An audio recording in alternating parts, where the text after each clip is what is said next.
सावन का आज चौथा और आखिरी सोमवार है। सुबह से शिव भक्त मंदिरों में भगवान भोले का अभिषेक करने के लिए पहुंच रहे हैं।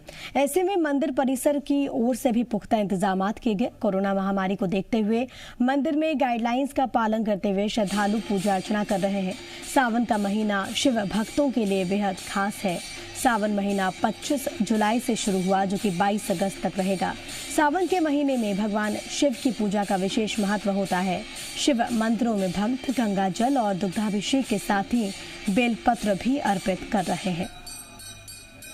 तो ये आखिरी सोमवार है और ऐसे में अलग अलग जगहों पर शिवालयों में शिव भक्तों का तांता लगा हुआ है। यूँ तो सावन का हर एक दिन बेहद खास है, लेकिन सोमवार की विशेष महत्ता है और इसी वजह से अलग अलग ज्योतिर्लिंगों पर भी जो श्रद्धालु हैं उनका हुजूम लगा हुआ है। हालांकि कोरोना की कुछ बंदिशें हैं और इसको ख्याल में रखते हुए ही श्रद्धालु पूजन अर्चना कर रहे हैं। भगवान भोले अति भोले हैं और उनको बनाना, उनको प्रसन्न करना बेहद आसान है। मात्र बिल्व पत्र से ही वो प्रसन्न हो जाते हैं और यही वजह है कि बढ़ चढ़कर भक्त भोले की आराधना बिल्व पत्र के जरिए कर रहे हैं। कोविड गाइडलाइंस का पालन करते हुए सुबह से ही अलग अलग मंदिरों में श्रद्धालुओं का हुजूम देखने को मिल रहा है। इस बीच तस्वीरें भी हम आपको दिखा रहे हैं। देखिए, भस्म आरती और महाकाल के दर पर भी लगातार जो श्रद्धालु हैं उनके पहुंचने का सिलसिला देखने को मिल रहा है। हालांकि विशेष प्रबंध यहाँ पर किए गए हैं कि जो श्रद्धालु पहुँचे उनको किसी प्रकार की कोई दिक्कत पेश न आए। दुग्धाभिषेक, जलाभिषेक इस वक्त हर ओर शिवालयों में देखने को मिल रहा है और यूं कहें कि पूरा देश इस वक्त शिवमय हुआ है।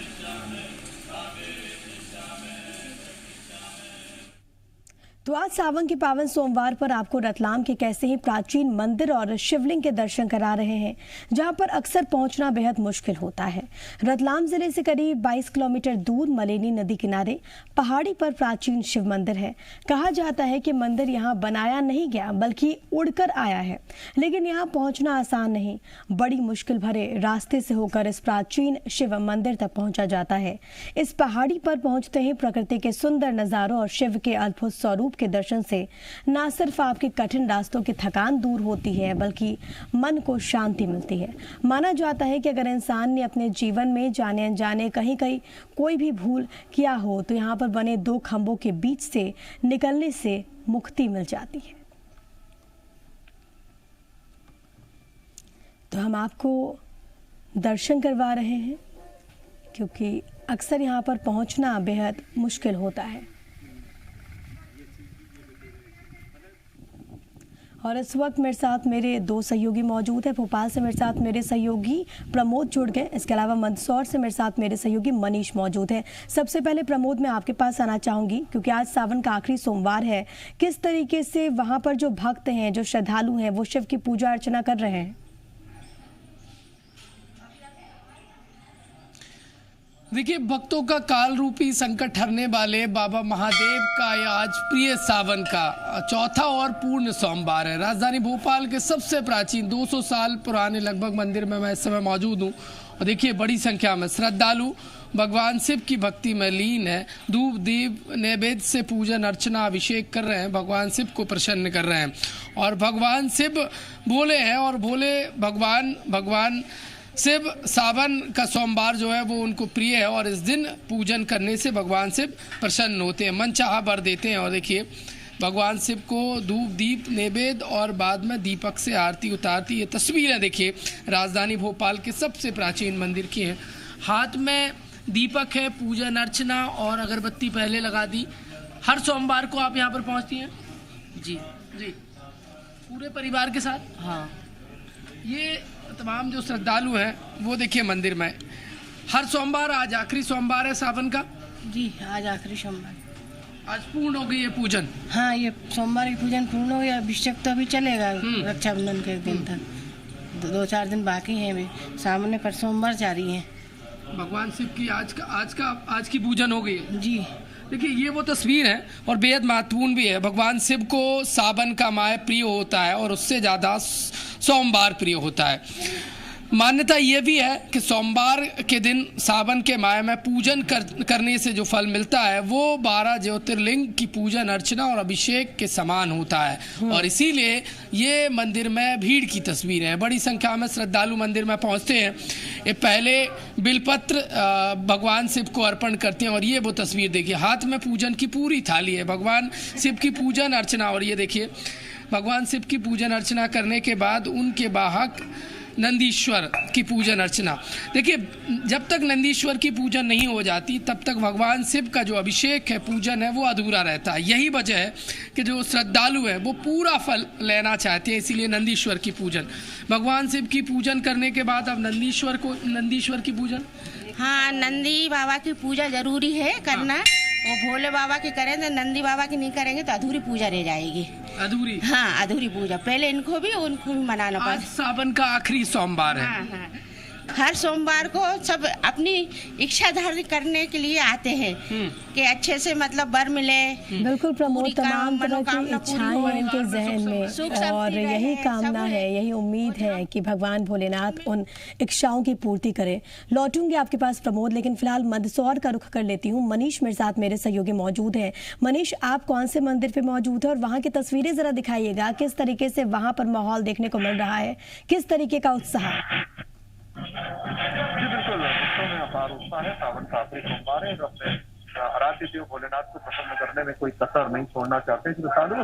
तो सुबह से ही यहाँ पे श्रद्धालुओं की कतारें लगी हुई है। अभी महाआरती होनी है तो आरती से पहले श्रद्धालुओं को बाहर भेजा जा रहा है। आरती के समय यहाँ परिसर को खाली कराया जाएगा और यहाँ आरती की तैयारियां शुरू हो गई। हमारे सहयोगी से हम चाहेंगे तो दिखाएं तस्वीरें किस तरह की यहाँ पर ये भगवान पशुपतिनाथ की प्रतिमा आरती आप देख सकते हैं कि आरती की पूरी तैयारी हो चुकी है और पंडित पूरी तरह से अंतिम स्वरूप दे रहे हैं। भगवान का जो है अभिषेक किया जा चुका है पंचामृत से और उसके बाद में यहाँ पे कहीं ना कहीं अब उनका श्रृंगार किया जा रहा है और श्रृंगार करने के बाद में पूजा अर्चना की जाएगी। और उससे पहले जो श्रद्धालु हैं, जितने श्रद्धालु हैं उनको बाहर भेजा गया है और श्रद्धालुओं को यहाँ आप देख सकते हैं किस तरह से ये पूजा की जा रही है। और यहाँ आपके सामने तस्वीरें हैं और ये पंडित जी हमारे साथ है। पंडित जी पूजा कर रहे हैं, मंत्र कर रहे हैं और मंत्र पूजन अर्चन किया जा रहा है और यहाँ गर्भगृह में पूरी तरह से प्रवेश निषेध किया गया है और यहाँ श्रद्धालु अंदर नहीं पहुंच सकते। पंडित जी पूजा कर रहे हैं और कहीं ना कहीं अभिषेक किया जा रहा है। पंडित जी से आप यहाँ बात करने का प्रयास कर रहे हैं लेकिन वो उसके पूजन अर्चन में संचार में व्यस्त है और लगातार यहाँ श्रद्धालु बड़ी संख्या में पहुंच रहे हैं। बिल्कुल मनीष, काफी मान्यता है और इसी वजह से इन तस्वीरों के जरिए अंदाजा लगा सकते हैं कि किस तरीके से वहां पर जो श्रद्धालु पहुंचे हैं उनके मन में उत्साह इस वक्त देखने को मिल रहा है। बहुत धन्यवाद मनीष आपका और बहुत धन्यवाद प्रमोद आपका तमाम बातचीत और जानकारी दर्शकों तक पहुंचाने के लिए। तो आज सावन का आखिरी सोमवार है, जगह जगह से जो तस्वीरें सामने आ रही हैं वो हम आपको दिखा रहे हैं, इसी अपील के साथ कि आप कोविड गाइडलाइंस को फॉलो करें और जो SOPs हैं उसकी पालना करें। ये मैं आपको इस वक्त लाइव तस्वीरें दिखा रहे हैं। देखिए, महाकाल के आप दर्शन करें, भस्म आरती वहाँ पर होती हुई। ये लाइव तस्वीरें इस वक्त आपकी टीवी स्क्रीन पर है। जय भोलेनाथ इसी नारों के साथ गुंजायमान है हर दिशा। और क्योंकि इस बार जो परिस्थितियाँ हैं जाहिर तौर पर वो कोविड को लेकर कई सारी बंदिशें हैं, लेकिन आप के लिए ये तस्वीरें जी मीडिया लेकर आया है। देखिए किस तरीके से उज्जैन में बाबा महाकाल की भस्म आरती इस वक्त हो रही है।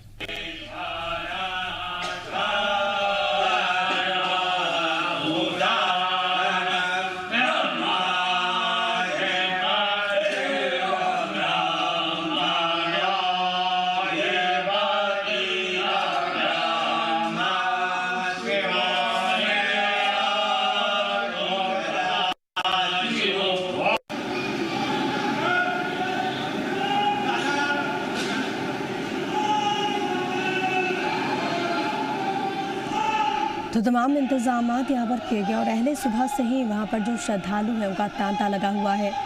हालांकि इस दौरान प्रबंधन भी वहाँ पर देखने को मिल रहा है और पूरी तरीके से सजग। इसके अलावा प्रशासनिक अमला भी पूरी तरीके से अलर्ट है। लोगों को किसी प्रकार की कोई कठिनाई ना हो, श्रद्धालुओं को किसी प्रकार की कोई दिक्कत ना हो, इस तरीके से वहाँ पर विशेष प्रबंध किए गए हैं और वहाँ पर जो भी भक्त पहुँच रहे हैं उनको दर्शन हो सके, ये भी वहाँ पर व्यवस्था यहाँ पर की गई है। इस बीच दो तस्वीरें हैं, एक तरफ श्रद्धालुओं का वो रेला जो कि लगातार बढ़ता जा रहा है, दूसरी तरफ महाकाल के दर्शन भी हम आपको करवा रहे हैं। शिवालयों में पूजा अर्चना कर रहे हैं भक्त। और आज प्रातःकाल ब्रह्म मुहूर्त में, आज सावन का आखिरी सोमवार है, भगवान महाकाल को पंचामृत से महापूजन किया गया। तत्पश्चात बाबा को भंग का श्रृंगार किया गया। इसके बाद भगवान महाकाल को प्रातःकाल ब्रह्म मुहूर्त की भस्म आरती की गई है और भगवान से यही प्रार्थना करी गई है, ये कोरोना की जो महामारी आई है इससे सबकी रक्षा करें। जय महाकाल। परंपरागत तरह से पूजन किया गया भगवान का, जिस तरह से नित्य बाबा महाकाल अभिषेक पूजन इत्यादि होता है, ठीक उसी तरह से पूजन किया गया। उसके पश्चात भस्म आरती, बाबा को भस्म लेपन की जो पद्धति और आरती इत्यादि की जो प्रक्रिया है ठीक उसी तरह से की गई। चूँकि श्रावण का माह है, भगवान महाकाल को और भगवान शिव को अत्यंत प्रिय है श्रावण का महीना, इसलिए इसका महत्व और अधिक बढ़ जाता है और सोमवार उसमें विशेष दिन माना जाता है, इसलिए इस दिन का विशेष महत्व होता है। बाबा से यही प्रार्थना की गई, हमारा राष्ट्र सुख और समृद्धि से पूर्ण हो, समस्त प्रकार की जो भी संकट है वो दूर हों और कोविड महामारी का विश्व त्रस्त है, पूरी मानव जाति त्रस्त है, शीघ्र अतिशीघ्र इससे छुटकारा मिले, यही बाबा से प्रार्थना की गई। जय श्री महाकाल।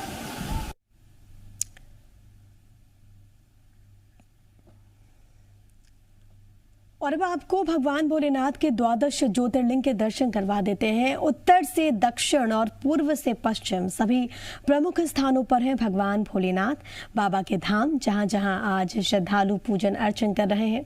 ये तस्वीरें गुजरात, आंध्र प्रदेश की भी आपके टीवी स्क्रीन पर है। सोमनाथ, मल्लिकार्जुन, मध्य प्रदेश में देखिए किस तरीके से इस वक्त महाकालेश्वर हो, ओमकारेश्वर हो, केदारनाथ हो। इसके अलावा महाराष्ट्र की अगर बात करें तो वहां पर भी जो ज्योतिर्लिंग है भीमाशंकर, त्र्यंबकेश्वर, घटनेश्वर, वहां पर भक्त पहुंच रहे हैं। इसके अलावा यूपी में बाबा विश्वनाथ या फिर झारखंड में वैद्यनाथ की बात करें तो वहां पर भी भक्तों का रेला देखने को मिल रहा है। गुजरात के नागेश्वर की तस्वीरें या फिर तमिलनाडु के रामेश्वर की तस्वीर वो भी हम आपको दिखा रहे हैं। ये द्वादश ज्योतिर्लिंग है और इसकी एक विशेष मान्यता है। ये कुछ तस्वीरें आपकी टीवी स्क्रीन पर, ये 12 तस्वीरें जहां पर आप देख सकते हैं कि किस तरीके से भक्तों का हुजूम आज भोलेनाथ की पूजा अर्चना करने के लिए जुटा है।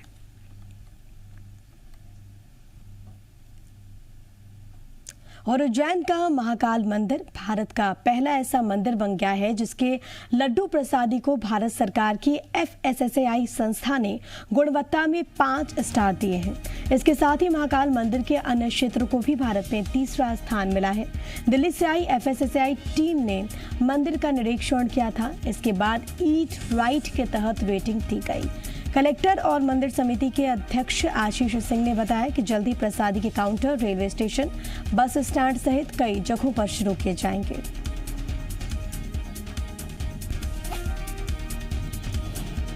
रोम में न केवल 5 स्टार रेटिंग आई है बल्कि ऐसा करने वाला प्रथम मंदिर महाकाल मंदिर बना है और बाबा महाकाल की कृपा से संभव हुआ है। पूरे मंदिर प्रशासन को मैं बधाई देता हूं और जितनी भी मंदिर से जुड़ी हुई चीज़ें हैं, सुविधाएं हैं, जो हमारा विस्तारीकरण का कार्य है, हम लोग इसी उद्देश्य से कर रहे हैं कि मंदिर को न केवल श्रद्धा का बल्कि पर्यटन का और एक बहुत बड़ा केंद्र बनाया जाए, जिससे कि उज्जैन को न केवल पर्यटक प्राप्त हो, आय प्राप्त हो, बल्कि यहाँ के जीवन स्तर में सुधार भी हो सके। और अब कुछ और अन्य अहम खबरों की ओर रुख करते हैं। भोपाल से बड़ी खबर है। आगामी उपचुनाव की तैयारियों में भारतीय जनता पार्टी जुटी हुई है। जोबट और खंडवा का दौरा करेंगे बीजेपी प्रदेश अध्यक्ष VD शर्मा। आज महाकाल के दर्शन के बाद अलीराजपुर पहुंचेंगे और 17 अगस्त को जोबट में बैठक भी वो लेने वाले हैं। 18 अगस्त को बुरहानपुर, 19 अगस्त को खंडवा में एक मीटिंग है। बड़ी खबर आपको दे रहे हैं। उपचुनाव को लेकर सुगबुगाहट इस वक्त बेहद ज्यादा तेज और ऐसे में ये दौरा जो कि अपने आप में बेहद ज़्यादा महत्वपूर्ण है, इसमें जो जानकारी वो ये कि जोबट और खंडवा का दौरा करेंगे बीजेपी प्रदेश अध्यक्ष। खंडवा की लोकसभा सीट पर दरअसल बाई इलेक्शन होना है। इसके अलावा जोबट की विधानसभा सीट पर उपचुनाव होना है।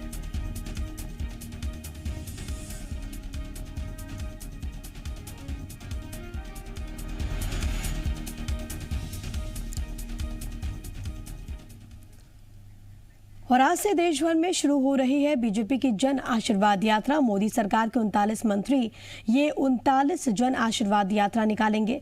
दतिया, ग्वालियर, भिंड में यात्रा निकालेंगे। एसपी सिंह बघेल के ताम्रा पीठ के दर्शन के बाद ये यात्रा शुरू होगी। एक मंत्री 4 जिलों और 3 लोकसभा सीटों में ये यात्रा निकालेंगे।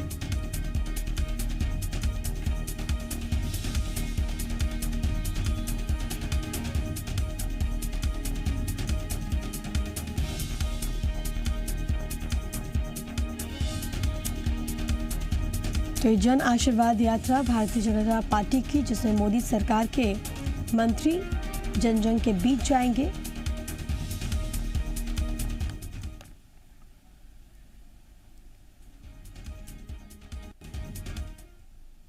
वहीं नारकोटिक्स सेंट्रल ब्यूरो ने उज्जैन के पास तराना से 1 करोड़ 65 लाख रुपए का गांजा जब्त किया। इंदौर नारकोटिक्स और उज्जैन पुलिस ने संयुक्त रूप से कार्रवाई की। जानकारी के अनुसार आंध्र प्रदेश से उज्जैन आ रहे ट्रक के इस खेप में 1376 किलो गांजा था। इसका अंतर्राष्ट्रीय बाजार में 1 करोड़ 65 लाख रुपए इसकी कीमत है। गांजे के साथ उज्जैन के 2 आरोपियों को भी पुलिस ने हिरासत में लिया। एनसीबी इंदौर को सूचना मिली थी कि ट्रक आंध्र प्रदेश से चलकर छत्तीसगढ़ के रास्ते उज्जैन आ रहा है। इससे पहले ही एनसीबी और पुलिस ने तराना में इसे पकड़ लिया। ट्रक की तलाशी लेने पर छोटे छोटे पैकेट्स मिले, जिसे ब्राउन टेप से पैक किया गया था। इन पैकेट्स को खोलकर देखा गया तो गांजा निकला। फिलहाल आरोपियों से पूछताछ जारी है। ये मिलीजुली कार्रवाई में 1376 किलो गांजा अंतर्राष्ट्रीय कीमत जिसकी करीब 1.5 करोड़ रुपए जब्त हुआ है। एक ट्रक RJ 17 GA 6181 जब्त हुआ है और 2 आरोपी एनसीबी ने गिरफ्तार किए हैं। और अब जी पॉजिटिव खबर। नारायणपुर जिले के घोर नक्सल प्रभावित सोनपुर थाना परिसर में पुलिस जवानों के साथ ग्रामीणों, बच्चों और महिलाओं ने बेखौफ होकर 75वां स्वतंत्रता दिवस मनाया। कभी लाल सलाम के नारे लगाने को मजबूर ये ग्रामीण आज बेखौफ होकर नक्सलगढ़ सोनपुर में भारत माता के जयकारे लगाते हुए अपने आप को गौरवान्वित महसूस कर रहे हैं। इस दौरान गांव के सरपंच ने कहा कि कभी यहां पर नक्सलियों का डेरा हुआ करता था, लेकिन अब पुलिस जवानों के आने से आजादी का पर्व आजादी के साथ मनाया जा रहा है।